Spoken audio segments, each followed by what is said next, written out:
The Indo-European language family stretches from northern India all the way to Western Europe. Nearly half of the world's population speaks a language from this family, including you and me.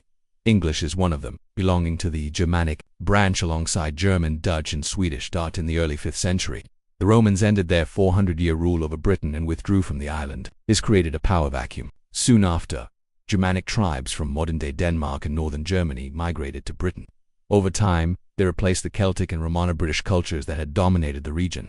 Celtic speakers gradually became concentrated in areas like Wales, Scotland, and Cornwall. While England itself became largely Germanic in culture, these Germanic settlers eventually formed a shared identity known as the Anglo. With them, the story of the English language truly begins. Old English. The Anglo Saxons spoke a language now called Old English.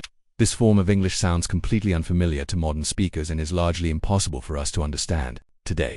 A famous example comes from the epic poem Beowulf, which feels almost like a foreign language to modern ears.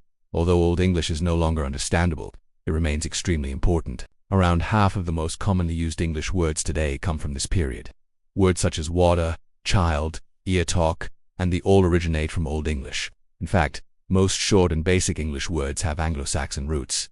Languages are never static, and Old English was no exception. However, many of the biggest changes in English did not come from internal evolution, but from outside influences. Viking influences. The first major external influence arrived during the Viking invasions beginning in the 8th century. Norse invaders from Norway and Denmark settled in northern England and even established their own region known as the Danelaw.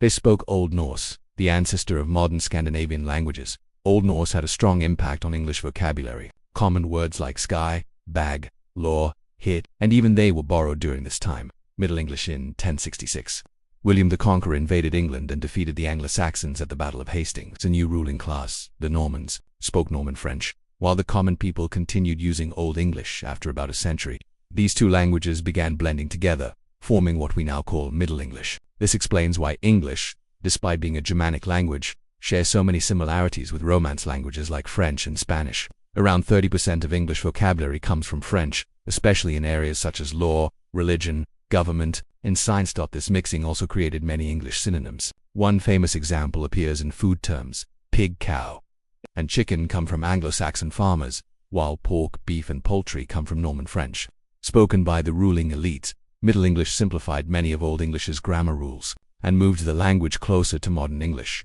Still, it remains difficult for modern speakers to understand, as seen in the works of Geoffrey Chaucer.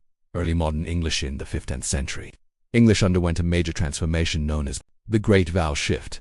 This dramatically changed pronunciation across the language. Long vowel sounds shifted into shorter or more complex sounds, and many consonants stopped being pronounced, creating silent letters. For example, the word knife was once pronounced with a K sound. Over time, the pronunciation changed, but the spelling remained the same. This mismatch is one of the reasons English spelling is so challenging today.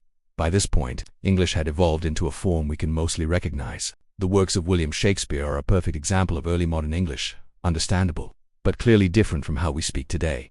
Modern English. From the 16th century onward, British exploration and empire spread English across the world. At its height, the British Empire covered nearly a quarter of the planet. This global expansion, along with the Industrial Revolution, added thousands of new words to English. English also developed regional varieties, especially in North America. Interestingly, modern American pronunciation is closer to English than many present-day British accents. Due to the global influence of American media and culture, American English has become especially powerful worldwide. English continues to evolve even today. New words enter the language every year, while others disappear. Grammar and pronunciation are still changing, and in a few hundred years, English may sound just as foreign to future speakers as Chaucer sounds to us now.